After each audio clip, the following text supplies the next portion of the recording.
Starship has set a new record with today's static fire. Dragon returns to Earth, then returns to space. Starlink joins the party, and we finish with today's honorable mention. I'm Kevin, and this is SpaceX in the News.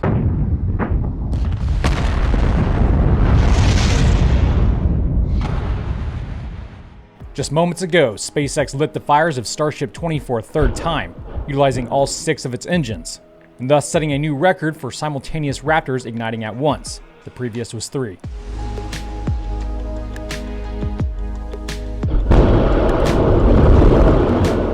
Good static fire with all 6 engines. Meanwhile, Starbase engineers are pressing forward with the next Starship Super Heavy rocket in line. SN21's upper half was stacked this week as its lower body preps for fin attachment in the mid-bay. And the Super Heavy first stage that will lift it off the pad, Booster 5, is coming together in the high bay next door. The lower LOX tank section was stacked onto its lower aft dome on Tuesday, which means we could be seeing its 2 halves come together very soon. The new wide bay continues to grow, and up the road, the orbital launch tower's pulley system for the booster catching arms has been reeved with cables.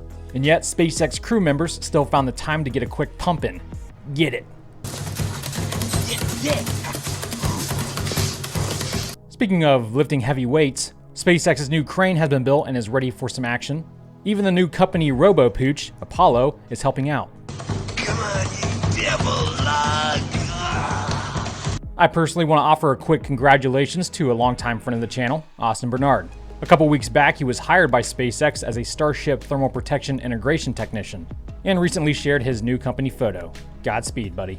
NASA Administrator Bill Nelson announced this week that Artemis's first passengers to land on the moon won't do so any earlier than 2025, in part thanks to Blue Origin's lawsuit against the agency for awarding SpaceX the big human landing system contract.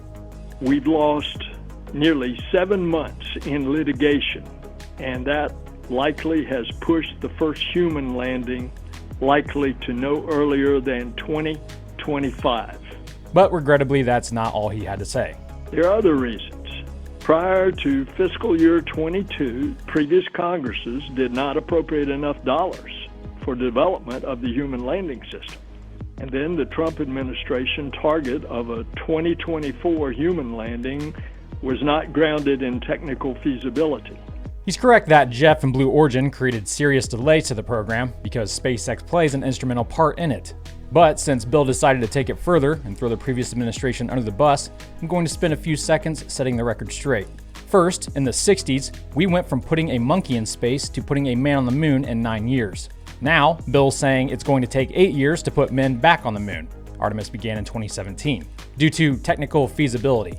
Maybe if NASA nixed their admittedly cool but highly unnecessary and wasteful SLS program that cost the taxpayers more than $2 billion per flight and gave that funding to SpaceX, things would get done more quickly. Bill, stop taking after your boss and making excuses.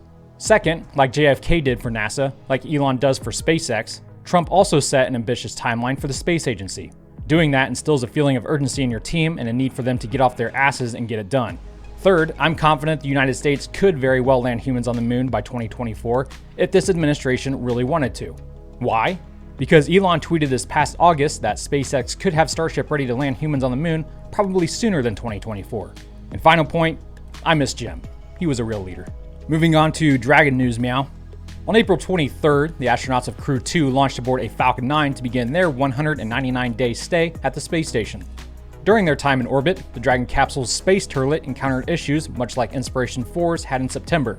We had a couple different events in there to go inspect our vehicle, and we got to get under the panels in the floor, so to speak, a few times with some different kind of video cameras to give the SpaceX and NASA teams some data to see if it was anything like the Inspiration 4 vehicle. To be specific, they found puddles of urine under the floorboards. The good news is, these problems with the commode have already been fixed for future missions. But the crew still had to wear zero-G diapers during their trip back to Earth this past Monday. Coming in hot through the atmosphere, popping drogues to slow and stabilize their capsule, and pulling out 4 main chutes, brah, for a soft splashdown in the Gulf. The toasty marshmallow was then fished out of the water and placed in the Dragon's nest.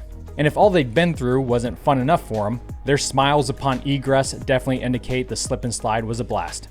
During the capsule's descent, one of the parachutes encountered what is known as lead lag, something that can happen when you cluster parachutes.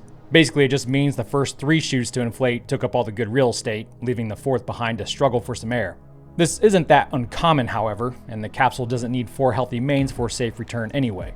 But still, the Russian space agency, Roscosmos, said afterward that they'd require some FaceTime with NASA and SpaceX before sending one of their own cosmonauts up on Dragon.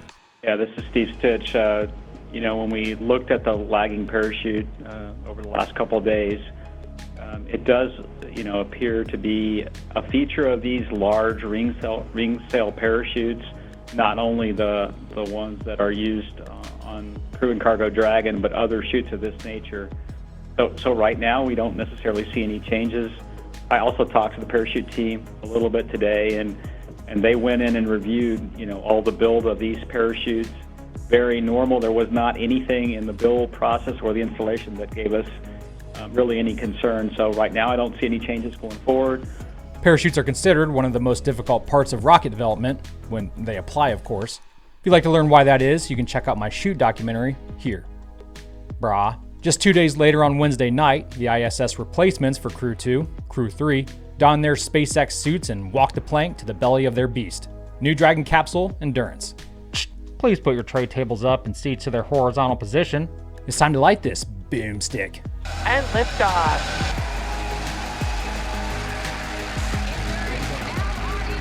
Copy, 1 Alpha. Laboratory in orbit, the International Space Station. And that's the call we want to hear. Good performance on that first stage so far. Check out local photographer Greg Scott's epic capture of liftoff. Good aim there, Greg. Shortly after, the upper stage made it to a stable orbit and released the Dragon. I know I said during our live stream of this mission that I would name my capsule the Marshmallow, but I want to change my answer to Kraken. So during separation or any undockings, I could say, release the Kraken. Release the Kraken. Oh, chills. The booster for this mission made a pinpoint landing on the drone ship a short fall of gravitas in the middle of the Atlantic Ocean. We really didn't get to see it though, just poop deck swapping.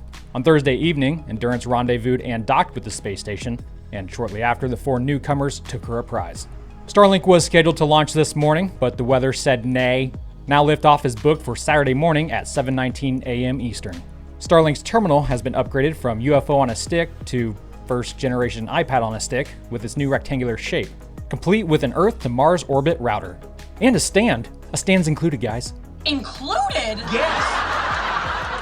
Not sold separately. And now it's time for today's honorable mention.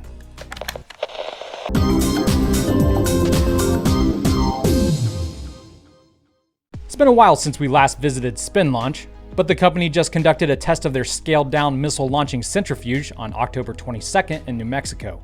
The 33 diameter accelerator spun up a projectile 3 meters in length to 20% of its maximum power and threw it at the heavens, simultaneously declaring war on God. The projectile reached altitudes, quote, tens of thousands of feet and was equipped to collect data during the flight. The team said the test was a great success and will eventually allow their customers to pay 10 to 20 times less than they would for other small launch systems. This was just one step in a series of 30 tests over the next 6 months on the company's way to placing CubeSats into orbit. To do that, they'll use a larger 100-meter diameter accelerator, vacuum the air out of it, and toss a 2-stage rocket at hypersonic speeds over the ocean. Construction begins next year, and Spin Launch is aiming for 2025 to begin orbital launches.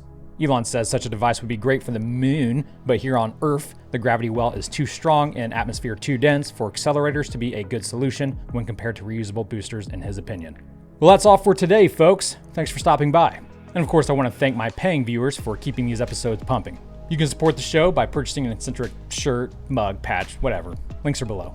Do have a phenomenal weekend, and until next time, Godspeed.